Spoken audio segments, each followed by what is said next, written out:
It was supposed to be an ordinary morning, one of those quiet, forgettable mornings that blend into each other after years of marriage. The kitchen smelled of burnt toast and cheap instant coffee.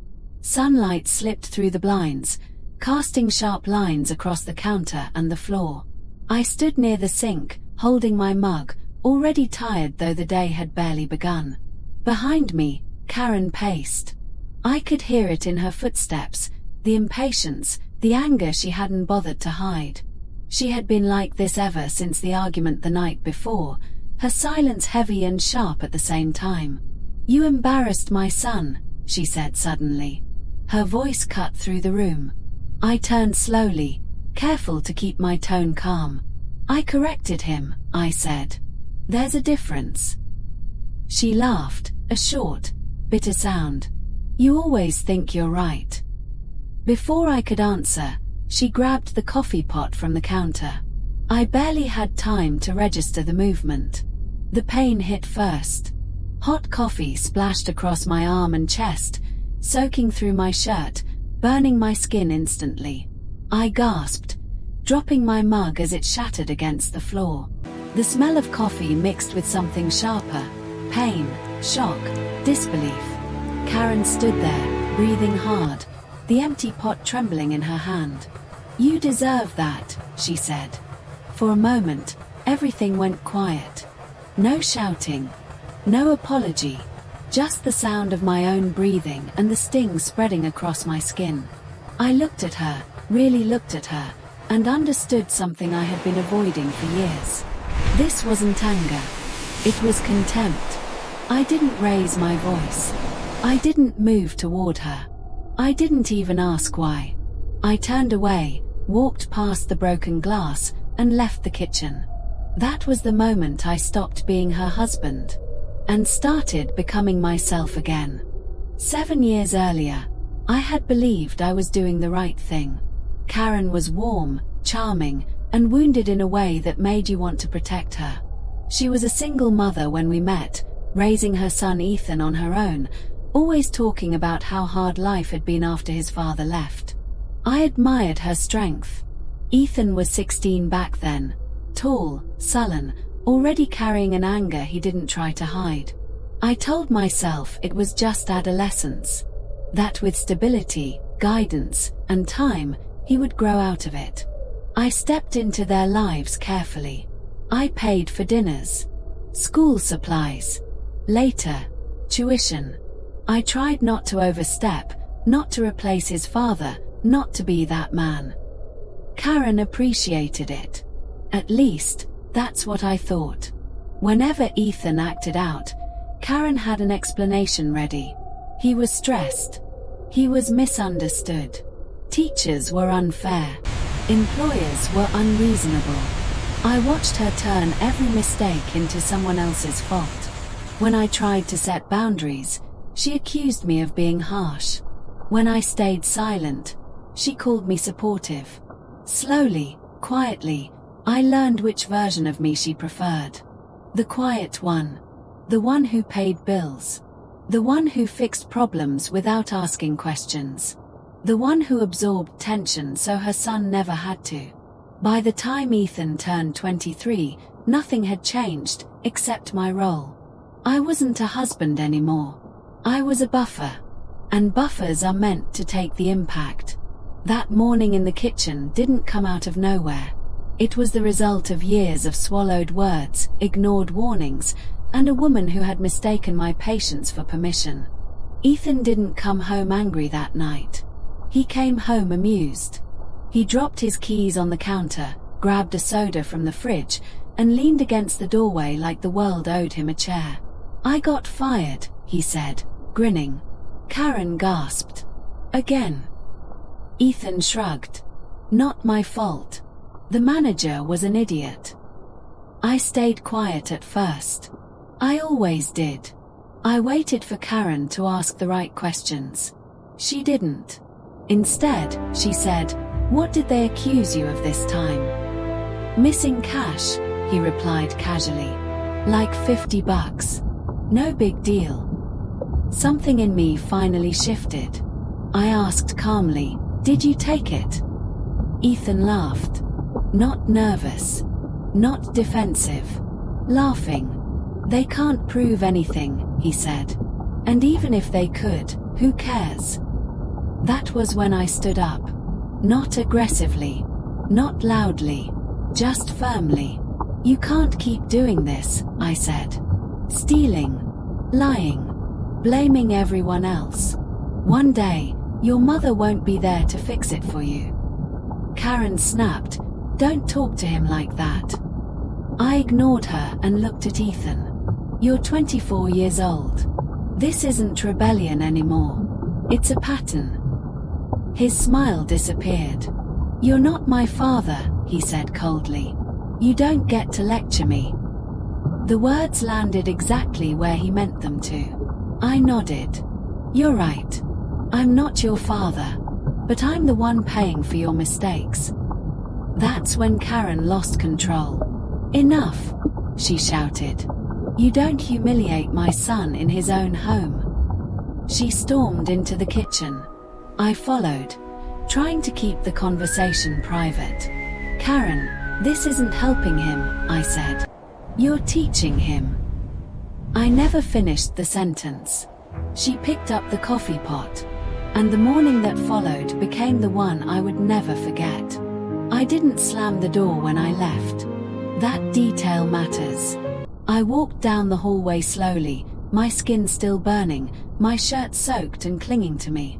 I could hear Karen shouting behind me, words tumbling over each other, anger mixed with justification, but they sounded distant, like noise from another room of a life I no longer belonged to. I went into the bedroom, changed my clothes carefully, and packed a small bag. Each movement was deliberate, calm, almost ceremonial. Karen followed me, still talking. You're overreacting. You pushed me. You know how protective I am of my son. I didn't answer, because I finally understood something. Responding would only invite more damage. Silence, this time, wasn't avoidance. It was separation. I drove to a modest hotel across town. Nothing fancy. Just clean sheets and a door that locked. When I stepped into the bathroom and looked at my reflection, I barely recognized myself. Red skin. Blistering marks. Tired eyes that had seen too much and accepted too little. I ran cool water over my arm and watched the steam rise. That was when the shock finally settled. My wife had assaulted me.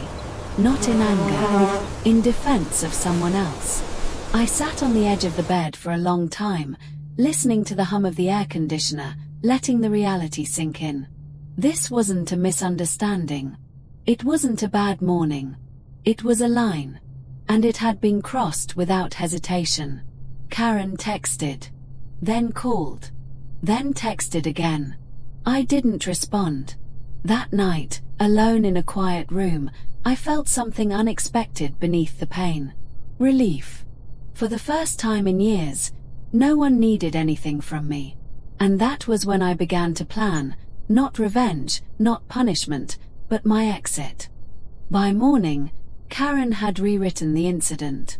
Not in her head, out loud. I learned that when my phone began vibrating with messages from people who hadn't spoken to me in months. Her sister, a mutual friend, even a co-worker of mine, gently suggesting I should apologize and keep the peace. According to Karen, I had provoked her.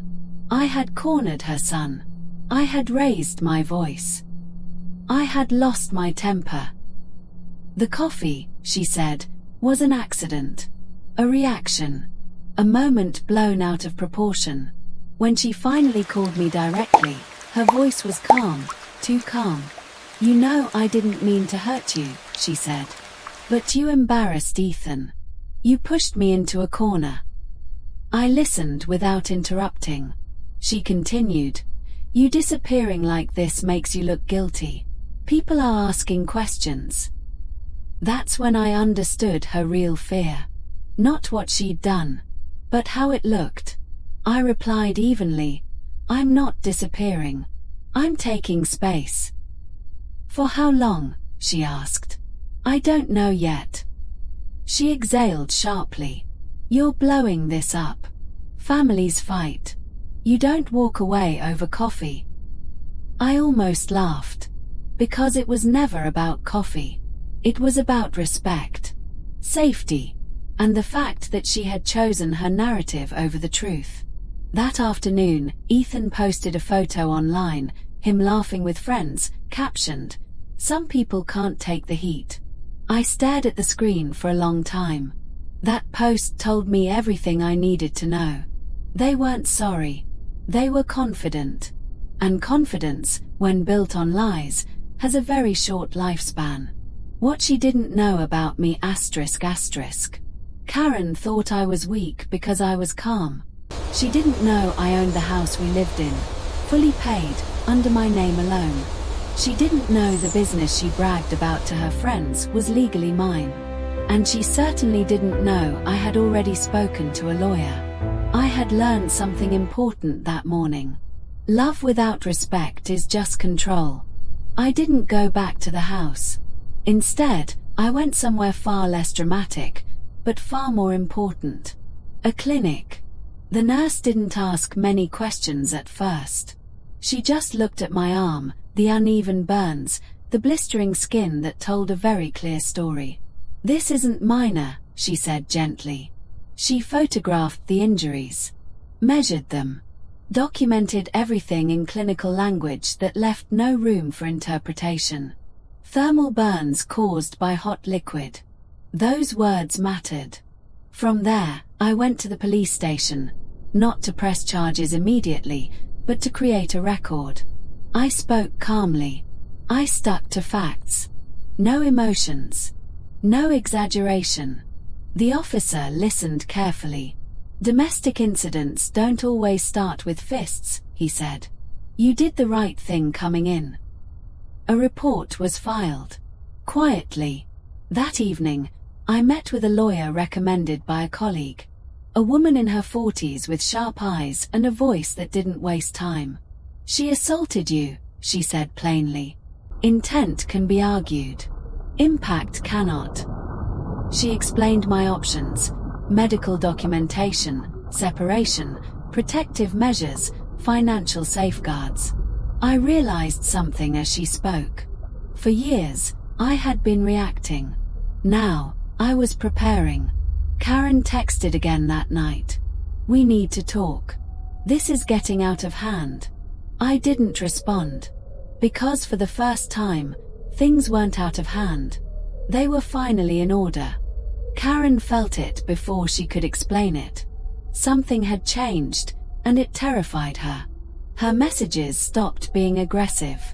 The accusations disappeared. Instead, they were replaced with soft words that felt practiced, almost rehearsed. Can we talk calmly? This doesn't need to become a big issue. You know how sensitive Ethan is. I didn't reply. Silence is unbearable to people who survive by controlling the narrative. 2 days later, she showed up at my workplace. I saw her waiting near the parking lot, sunglasses on, arms crossed like this was some accidental meeting and not a calculated move. The moment I stepped closer, she pulled off the glasses. You're really going to do this? She asked. After everything we've built? I didn't raise my voice. You crossed a line. She scoffed. You're acting like a victim. I rolled up my sleeve. The burns were still visible, angry red patches with blistered edges. Her face drained of color. That was an accident, she said quickly. Too quickly. Then you won't mind it being examined, I replied. That was the moment she realized this wasn't about emotions anymore. This wasn't something she could cry her way out of. That same night, Ethan made his own mistake. He sent me a long, furious message. He accused me of betraying his mother. He mocked my injuries. He told me no one would ever believe me over her. What he didn't know was how carefully I was documenting everything. Screenshots, timestamps, messages, social media posts, Confidence makes people careless, and carelessness leaves evidence. Reality doesn't announce itself with noise. It arrives quietly, on paper. 3 days later, Karen received a letter from my lawyer. I wasn't there to see her open it, but I could imagine the moment clearly. The shift from confidence to confusion. The slow realization that this wasn't a threat or a bluff. It was formal. Legal language. Dates. References. Documentation. A notice of separation. A summary of the incident. A warning about further contact. For the first time, she wasn't reading my emotions. She was reading consequences. Her calls started immediately. This time, she wasn't calm. Her voice cracked. "Why are you doing this? We can fix this."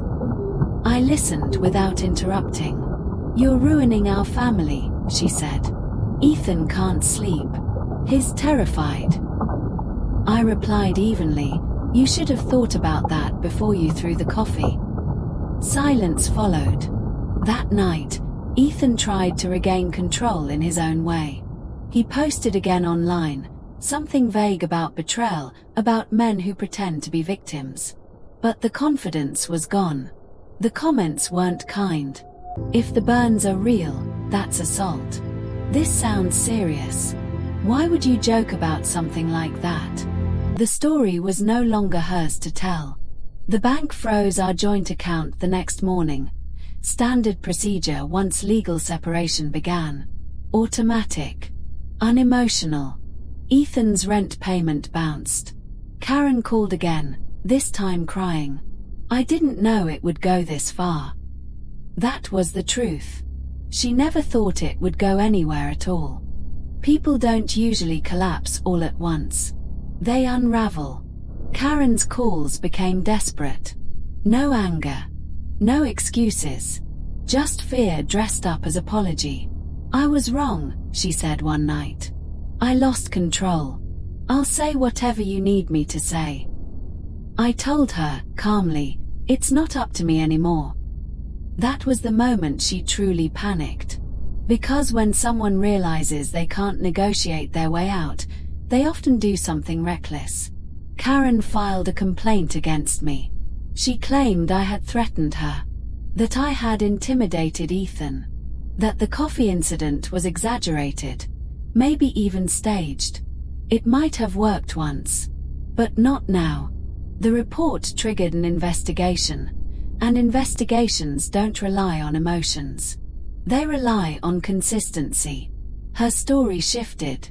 Mine didn't. Medical records matched timelines. Photos matched statements.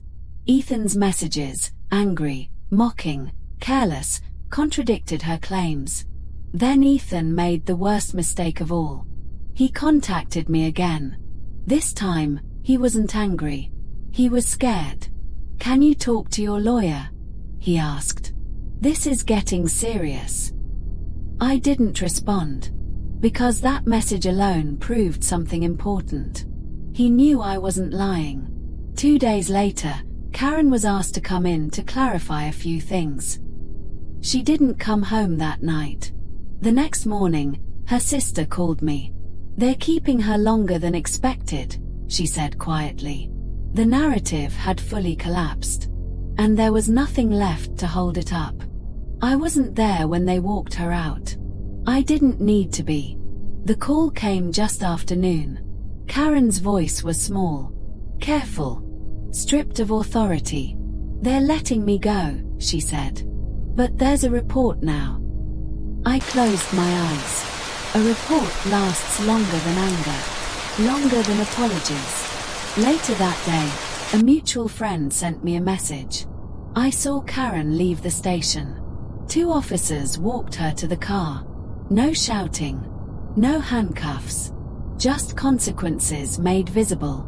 Ethan stopped posting online after that. His confidence vanished overnight. Job applications went unanswered. Friends stopped laughing at his jokes. People don't like standing next to liability.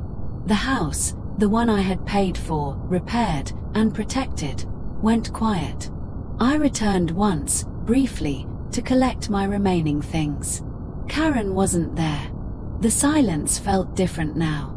Respectful. Final. Weeks later, the legal process continued.